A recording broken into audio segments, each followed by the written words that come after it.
El bolígrafo hizo clic una vez, luego dos. La jueza Whitaker lo dejó, la punta de metal tocó la madera con un sonido más nítido que los susurros en la sala. Mi madre exhaló ruidosamente, rodando los ojos hacia el techo como si estuviera viendo otro de sus pilotos fallidos en lugar de a su propia hija. El aire olía ligeramente a perfume y alfombra vieja.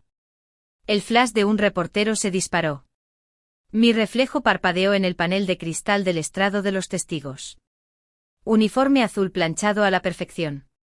Barras plateadas firmes en mis hombros. Mira quien sigue pensando que la disciplina puede comprar amor, murmuró, su voz bañada en azúcar y veneno. Ricardo cruzó los brazos, el puño de su traje rozando su Rolex. Sonrió sin mirarme.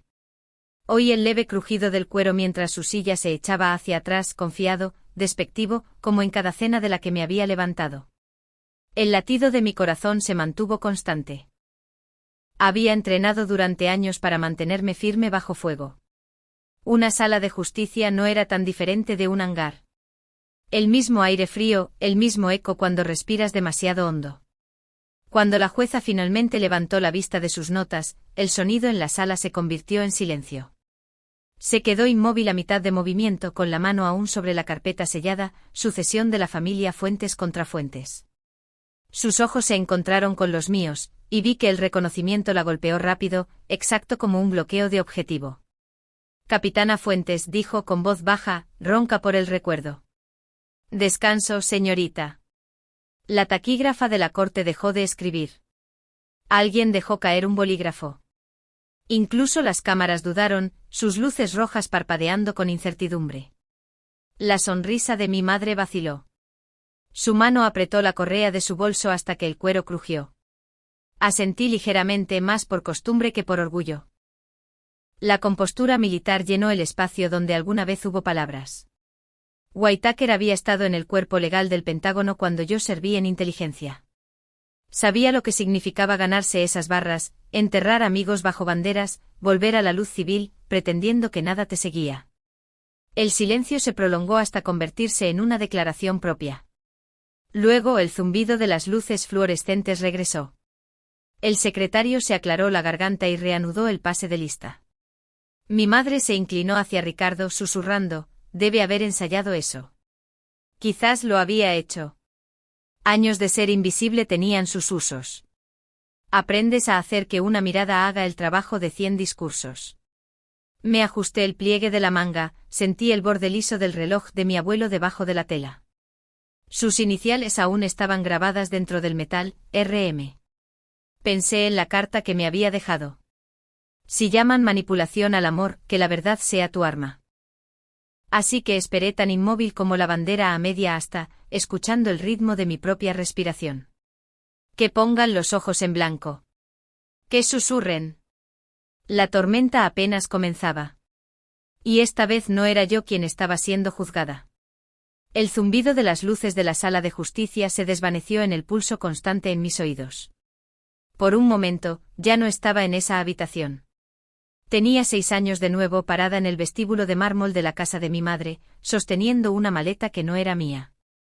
Ella estaba vestida de blanco, maquillaje perfecto, cabello rociado y rígido para el equipo de cámaras que esperaba afuera. Te quedarás con tu abuelo por un tiempo, había dicho con los ojos fijos en su reflejo. Yo no. No puedo tener un niño pequeño gritando en el set. Luego la puerta se cerró detrás de mí.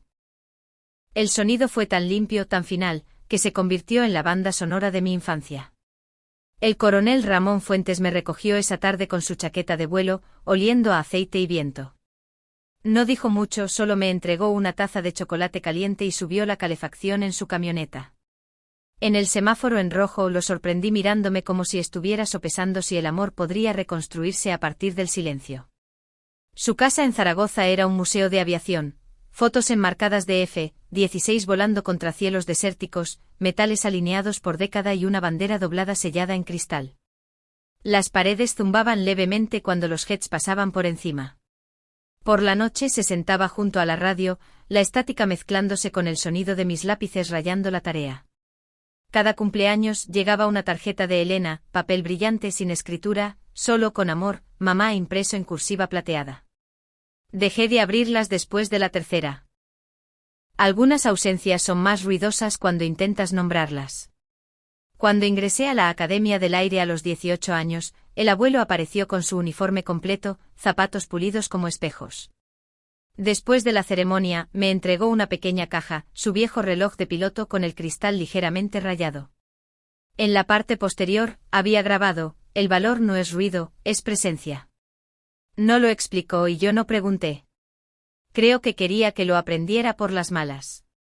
Años después, de pie en esa sala de justicia, el peso de ese reloj todavía estaba en mi muñeca, constante, paciente, recordándome quién me había enseñado la fuerza silenciosa.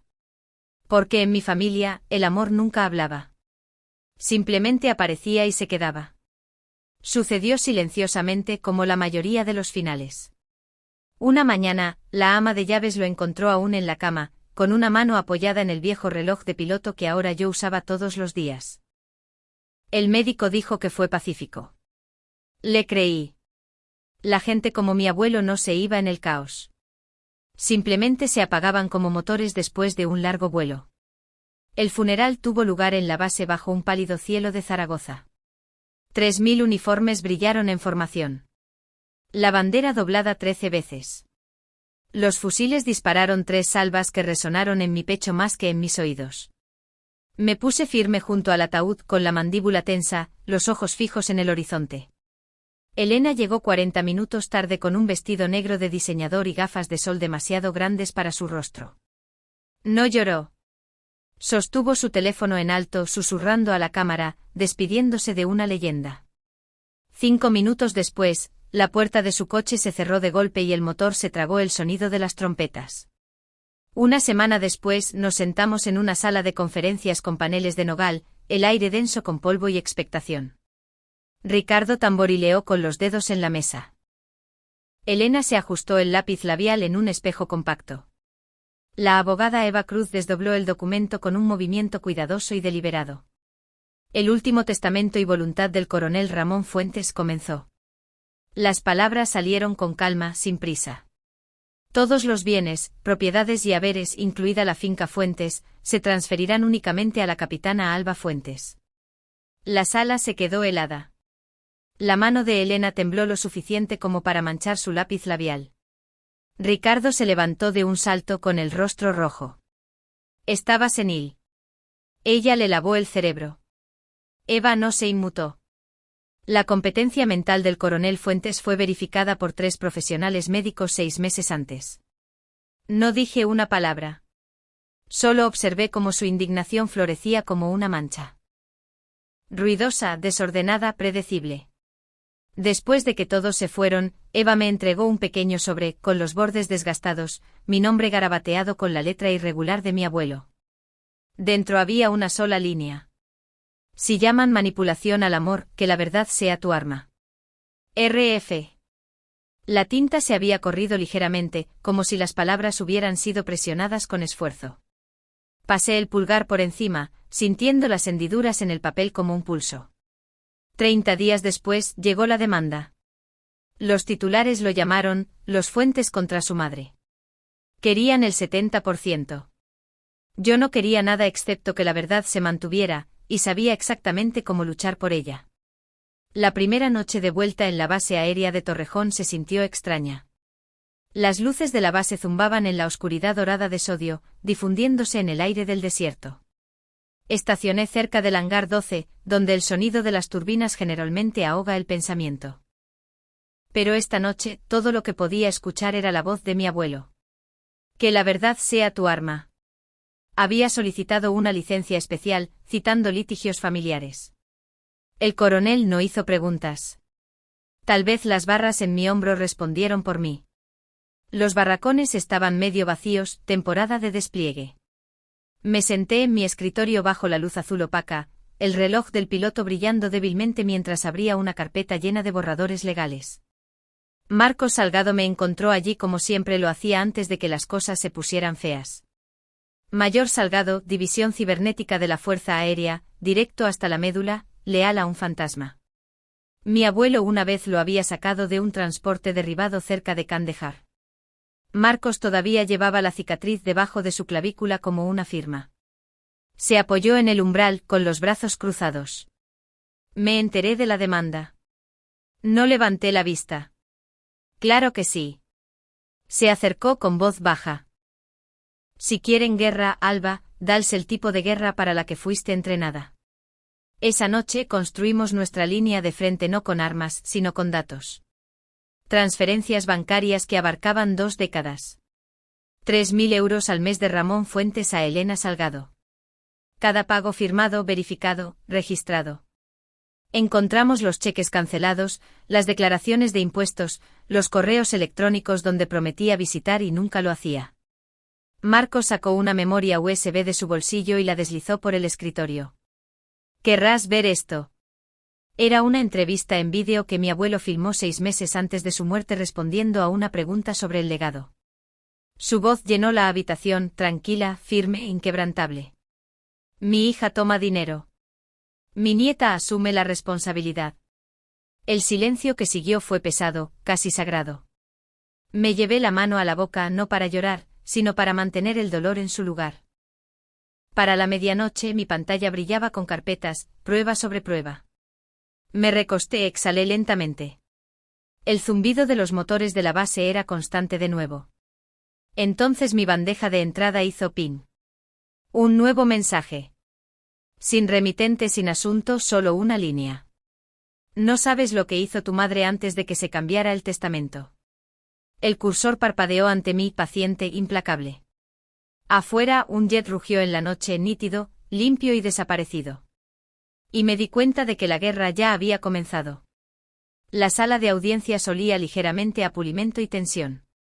Filas de periodistas se apretaban contra las barandillas de madera, sus cámaras parpadeando como ojos inquietos. El zumbido de la especulación susurrada llenaba el aire. La uniformada, la madre traicionada, la voluntad del héroe de guerra. Elena hizo su entrada como si fuera un estreno de cine. Vestido negro, perlas, una pequeña cruz de plata descansando justo encima de su escote.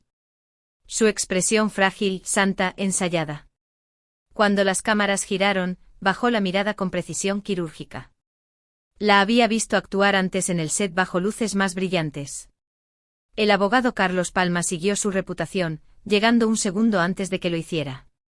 Traje caro, arrogancia sin esfuerzo, voz que podía encantar a un jurado hasta las lágrimas. Comenzó con el tipo de confianza que nace de la actuación, no de la verdad.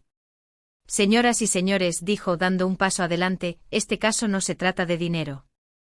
Se trata de manipulación. La acusada, capitana Alba Fuentes, usó su rango, su uniforme y su influencia para controlar a un anciano héroe de guerra en sus últimos años. Una tormenta de flashes de cámaras explotó. No me moví. Él me señaló, su tono se agudizó. Ella aprovechó el prestigio militar para aislarlo de su única hija. Ella convirtió el honor en un arma para beneficio personal. Crucé las manos con el pulgar rozando el cuero desgastado del reloj de mi abuelo. El tic-tac dentro de mi muñeca sonaba más fuerte que su voz. Al otro lado del pasillo, Elena se secó el ojo con un pañuelo que permaneció seco. Por un momento me pregunté si siquiera recordaba el peso del hijo que una vez había llevado, o si siempre había sido solo otra trama inconveniente. La jueza Whitaker se ajustó las gafas, sus ojos me escudriñaron. Capitana Fuentes, dijo con calma. ¿Desea responder? Los micrófonos se inclinaron como buitres. Me levanté lentamente, la tela de mi uniforme capturando la luz de la sala de audiencias. Permiso para hablar con pruebas, señoría. Whitaker asintió. Marcos, sentado detrás de mí, pulsó una tecla. El proyector cobró vida. Un vídeo granulado llenó la pared. Mi abuelo sentado en una larga mesa rodeado de jóvenes oficiales. Su voz llenó la habitación. La capitana Fuentes es el futuro de la integridad en uniforme. Silencio, no el incómodo, el reverente que no deja aire para respirar. Palma se congeló a mitad de movimiento. Elena se mordió el labio hasta que el color se desvaneció. Me volví a sentar con firmeza. Los flashes se reanudaron, pero esta vez apuntaban a la verdad. El vídeo se desvaneció a negro, pero el silencio que dejó atrás no lo hizo. Incluso después de que la jueza pidiera un receso, aún podía sentir cada par de ojos fijos en mí. Mitad incredulidad, mitad recalculación. Elena no me miró cuando salió de la sala. Simplemente se ajustó las gafas de sol y caminó más rápido, sus tacones golpeando el mármol como pequeños actos de desafío. Esa noche, de vuelta en el hotel, la laptop de Marcos brillaba en la oscuridad. Él estaba sentado con las piernas cruzadas en el suelo, rodeado de cables y tazas de café vacías. Encontré algo, murmuró. El cursor parpadeó sobre un hilo de correos electrónicos antiguos extraídos de un servidor eliminado. El asunto decía, última advertencia. El mensaje de Elena a mi abuelo era corto, escrito con el tono cortante y superficial de la prepotencia. Firma esta enmienda o venderé tus medallas de servicio para pagar nuestras deudas. Se me hizo un nudo en la garganta, pero no hablé. La pantalla misma se sentía más fría. Marcos me miró. ¿Todavía crees que esto es solo codicia? Negué con la cabeza. No, es un hábito. A la mañana siguiente la sala de audiencias volvió a bullir. Los reporteros susurraban, las cámaras merodeaban. Palma se mantuvo erguido, interpretando el papel de abogado justo. Los demandantes llaman al doctor Leonardo Sierra, anunció, señalando a un hombre con una sonrisa pulida y manos temblorosas. Él trató al difunto coronel Fuentes y puede testificar sobre su deterioro cognitivo. Esperé. Dejé que terminara la actuación. Cuando terminó, me levanté. Señoría, permiso para presentar la prueba 47. Whitaker asintió. Crucé al estrado y entregué el expediente. Informe disciplinario de la Junta Médica, dije con calma. La licencia del doctor Sierra fue suspendida el año pasado por falsificar evaluaciones psiquiátricas. Gasps. Una docena de obturadores de cámara se dispararon como una tormenta. La mandíbula de Palma se apretó. Las manos de Elena buscaron a tientas en su regazo antes de golpear la mesa. Me debía ese dinero, gritó con la voz quebrada. Le di su único heredero. Me volví hacia ella lentamente. Tú diste a luz, dije en voz baja. Él dio vida. La sala estalló. Aplausos de la galería, jadeos amortiguados. El mazo de la jueza golpeó la madera 3 veces antes de que volviera el orden. Palma le susurró algo a su asistente demasiado bajo para los micrófonos, pero su expresión decía lo suficiente, pánico. Un momento después solicitó un receso, citando la revelación de nuevas pruebas. La jueza concedió 24 horas. Cuando salí, el cielo era de un azul intenso, el tipo que duele mirar. Por primera vez lo sentí, justicia, no como victoria, sino como aliento. A la mañana siguiente el juzgado se sentía más frío de lo habitual. El aire contenía esa quietud antes de un veredicto, el tipo de silencio que había oído antes del despegue cuando los motores aún no han arrancado, pero cada músculo sabe que lo harán. La jueza Whitaker entró con la misma calma deliberada que había mantenido durante el juicio. Sin miradas, sin gestos, solo el crujido de papeles y el leve rasguido de su silla contra el suelo. Una empleada le entregó una carpeta encuadernada, 12 páginas del color del cierre. Se aclaró la garganta. Después de revisar todos los testimonios y pruebas, su voz era firme, casi suave. Este tribunal declara que el coronel Ramón Fuentes era plenamente competente en el momento de su último testamento y voluntad. No hay evidencia de coerción, manipulación o disminución de la capacidad. El sonido de los obturadores de las cámaras puntuaba cada palabra como disparos, continuó. En consecuencia, todos los bienes, propiedades y haberes se conceden legal y exclusivamente a la capitana Alba Fuentes. La demanda de la parte demandante se desestima con perjuicio. No me moví. No sonreí. Solo dejé que las palabras cayeran donde debían. El tono de Whitaker cambió, más firme ahora. Además se ordena a Elena Fuentes y a Ricardo Salgado que paguen todas las costas judiciales y los daños por difamación de carácter y abuso del proceso legal. El aliento de Elena se entrecortó. Ricardo murmuró algo por lo bajo, demasiado bajo para ser captado. La jueza hizo una pausa, su mirada fija en ellos antes de bajarla al estrado. Un último golpe del mazo resonó en la sala. Se levanta la sesión. Se puso de pie. Los papeles se cerraron, las sillas se arrastraron. Los periodistas susurraron, pero Whitaker no había terminado. Se volvió hacia mí con los ojos claros y la voz resonando sobre la multitud. Capitana Fuentes, dijo, por su servicio y por honrar a un verdadero patriota, el tribunal la saluda. Levantó la mano en un saludo militar impecable. El instinto respondió antes que el pensamiento. Me levanté y lo devolví lento y preciso.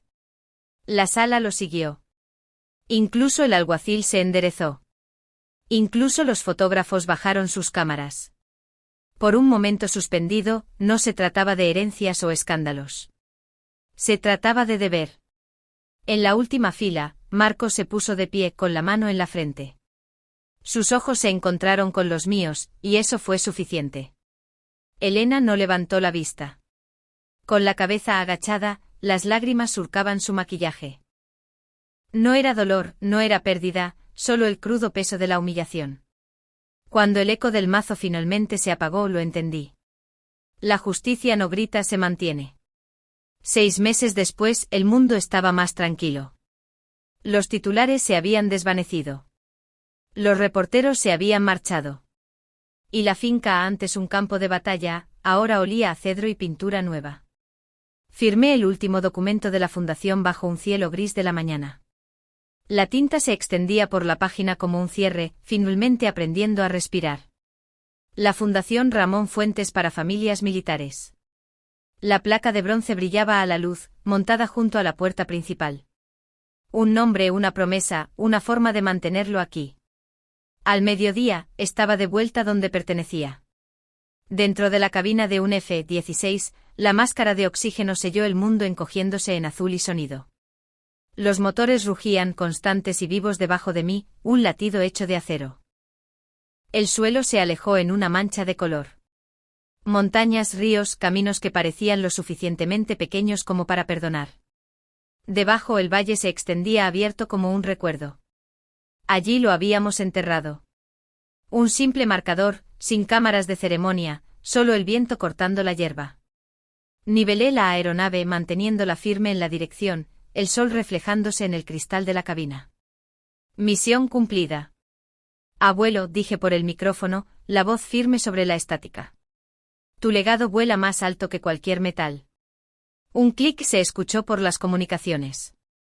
Entendido, respondió la voz de Marcos.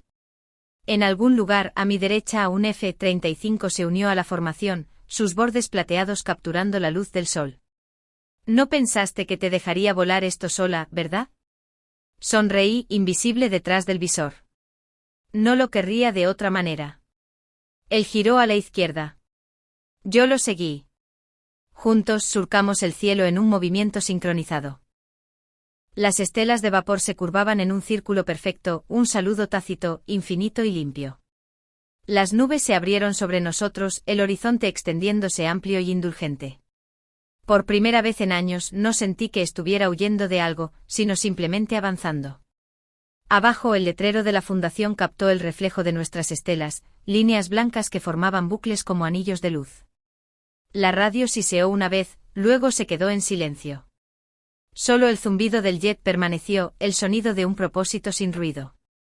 En algún lugar entre la altitud y la memoria, me di cuenta de que la familia no es quien comparte tu sangre. Es quien se mantiene en pie y saluda cuando la tormenta golpea.